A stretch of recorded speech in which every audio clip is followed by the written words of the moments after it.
सुप्रभात बच्चों, आज हम आपकी पाठ्य पुस्तक हिंदी के पाठ 7 का अध्ययन करेंगे जिसका शीर्षक है वचन। तो चलिए पाठ को पढ़ते हैं और जानते हैं वचन क्या होते हैं, किसको वचन कहा जाता है भाषा के अंतर्गत, और वचन का हमारी भाषा में क्या महत्व है, क्यों हम वचन का प्रयोग करते हैं। तो चलिए पाठ को शुरू करते हैं। पाठ 7 वचन। आप प्रतिदिन अनेक प्राणी, वस्तु या स्थान देखते हैं। ये संख्या में एक भी हो सकते हैं और एक से अधिक भी। बच्चों, रोजाना हम अपने जीवन में अपने आसपास बहुत सारे प्राणियों को, वस्तुओं को, व्यक्तियों को और स्थानों को देखते हैं और हम ये बात जानते हैं कि बहुत सारे प्राणी, वस्तु, स्थान संख्या में एक होते हैं और बहुत से एक से अधिक होते हैं। जरूरी नहीं है कि वो एक ही हो, दो हो, तीन हो, कितने भी हो सकते हैं, एक भी हो सकते हैं और एक से अधिक भी हो सकते हैं। तो इस हिसाब से जो हमारी परिभाषा है वचन की, वो है शब्द के जिस रूप से संज्ञा की संख्या का बोध होता है उसे वचन कहते हैं। हमने जाना था संज्ञा क्या होती है, नाम, यानी कि, और वचन क्या होगा, जो कि हमें संज्ञा की संख्या को बताए कि वो मात्रा में कितनी है, तो वो वचन होगा। व्याकरण में एक को एक वचन तथा एक से अधिक को बहुवचन कहते हैं। तो व्याकरण में हमारी जो भाषा है, हमारा जो व्याकरण है, उसमें जो संख्या में एक होगी चीज, चाहे वो व्यक्ति हो, वस्तु, स्थान हो, तो उसको एक वचन कहा जाएगा। और जो एक से ज्यादा होगी, चाहे वो व्यक्ति, वस्तु, स्थान कुछ भी हो सकता है, एक से ज्यादा है, चाहे वो दो भी है, तो उसको बहुवचन कहा जाएगा, वो बहुवचन में आएगी। निम्नांकित चित्रों का ध्यान पूर्वक अध्ययन कीजिए। तो यहाँ पर कुछ चित्र बने हुए हैं और उनके माध्यम से एक वचन और बहुवचन के बारे में बताया गया है। एक वचन और एक से अधिक बहुवचन। तो चलिए देख लेते हैं। एक पुस्तक, चार पुस्तकें। तो एक पुस्तक है तो एक वचन, और चार पुस्तकें हैं तो बहुवचन। एक तितली एक वचन में आएगा और चार तितलियां बहुवचन में। एक गाय यानी कि एक वचन और चार गायें बहुवचन। अब पढ़ते हैं एक वचन के बारे में। एक वचन किसे कहते हैं? जिस शब्द से एक प्राणी, वस्तु या स्थान का बोध होता है उसे एक वचन कहते हैं।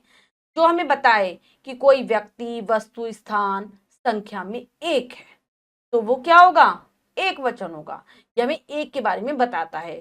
जैसे उदाहरण है मुर्गा, आम, कबूतर, लड़का।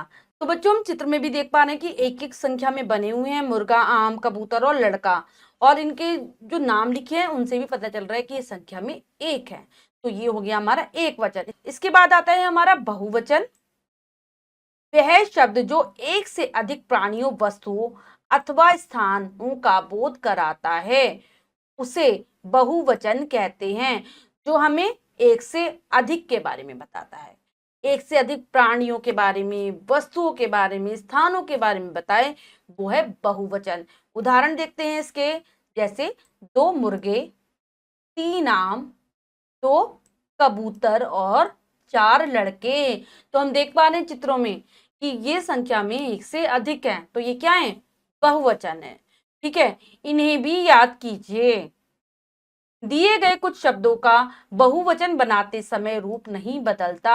बच्चों, हमारे ऐसे भी कुछ शब्द आते हैं हमारी भाषा में जिनका हम एक वचन में रखें चाहे बहुवचन में रखें, उनका रूप नहीं बदलेगा, वो वैसे ही रहेंगे, एक वचन में भी और बहुवचन में भी समान रहेंगे। कौन कौन से शब्द है? बाग, फर्श, आदमी, कोट, गुलाब, रुमाल, सिंह, दांत, खरगोश, सेवक, मोर, आंसू, अखबार, बाल, आम, गांव, दूध, पानी। ये एक वचन में भी और बहुवचन में भी समान रहते हैं। बहुवचन का विशेष प्रयोग कभी कभी सम्मान प्रकट करने के लिए हम एक व्यक्ति के लिए बहुवचन का प्रयोग करते हैं। जैसे कई बार हम किसी व्यक्ति को सम्मान देना चाहते हैं, वो संख्या में एक होगा, लेकिन हम एक वचन के स्थान पर बहुवचन का प्रयोग कर देते हैं। किस लिए करते हैं? उसको सम्मान देने के लिए। जैसे उदाहरण देखते हैं, तब आपको समझ में आएगा। नेताजी भाषण दे रहे हैं, गुरुजी शिक्षा दे रहे हैं, महात्मा गांधी महान नेता थे। तो हमने इन तीनों वाक्यों में क्या देखा, पहले में नेताजी हमको सम्मान दिया जा रहा है तो एक वचन की जगह दे रहे हैं, बहुवचन का प्रयोग है। ऐसे ही गुरुजी को हम सम्मान देते हैं तो शिक्षा दे रहे हैं, बहुवचन का प्रयोग है। और ऐसे ही जो महात्मा गांधी जी थे वो महान देश के हमारे नेता थे तो उनको भी सम्मान देने के लिए बहुवचन का प्रयोग किया गया है। आइए कुछ इसी प्रकार के अन्य शब्द याद करें। तो यहाँ पर हमने बच्चों नीचे एक जो तालिका दी गई है उसमें बताया गया है एक वचन को बहुवचन में कैसे परिवर्तित किया जाता है और एक वचन कैसे होते हैं और बहुवचन हम कैसे लिखते हैं। तो चलिए अब हम तालिका को पढ़ते हैं। एक वचन, बहुवचन, बच्चा, बच्चे, पुस्तक, पुस्तकें, लड़का, लड़के, सीटी, सीटियां, नाली, नालियां। एक वचन बहुवचन, रोटी, रोटियां, टोपी, टोपियां, चीटी, चीटियां, गली, गलियां, मेला, मेले। तो ये तालिका को भी आप क्या करेंगे, याद कर लेंगे, जिससे आपको पता रहे कि एक वचन में हम कैसे लिखते हैं और बहुवचन में उसका रूप परिवर्तित कर कर कैसे लिखते हैं। तो नीचे कुछ और शब्द हैं, इनको भी पढ़ लेते हैं। ये भी तालिका के माध्यम से ही समझाया गया है, एक वचन और बहुवचन। पौधा, पौधे, डाली, डालियां, सभा, सभाएं, कली, कलियां, चश्मा, चश्मे, मकड़ी, मकड़ियां, नौका, नौकाएं, नारी, नारियां। इसको भी आप याद कर लेंगे। एक बार फिर से जो हमने पढ़ा है उसको फिर से एक बार रिवाइज कर लेते हैं। शब्द के जिस रूप से संज्ञा की संख्या का बोध होता है उसे वचन कहते हैं। शब्द का ऐसा रूप जो हमें बताए संज्ञा, शब्द जो आया है, जो संज्ञा आई है वो संख्या में कितनी है, एक है या फिर एक से अधिक है, वो कहलाता है वचन। वचन दो प्रकार के होते हैं, एक वचन और बहुवचन, दो प्रकार के होते हैं। तो बच्चों हमने पाठ को अच्छी प्रकार से समझकर पढ़ लिया है। अब पाठ का अभ्यास कार्य कर लेते, क्या पढ़ा क्या सीखा से। निम्नलिखित प्रश्नों के उत्तर लिखो। पहला प्रश्न है, हमें यहाँ पर कुछ प्रश्नों के उत्तर देने हैं और ये कार्य आपको स्वयं करना है बच्चों, और अपनी कहाँ पर करना है, अपनी अभ्यास पुस्तिका में करना है। एक बार मैं प्रश्नों को पढ़ देती हूँ। वचन की परिभाषा लिखिए।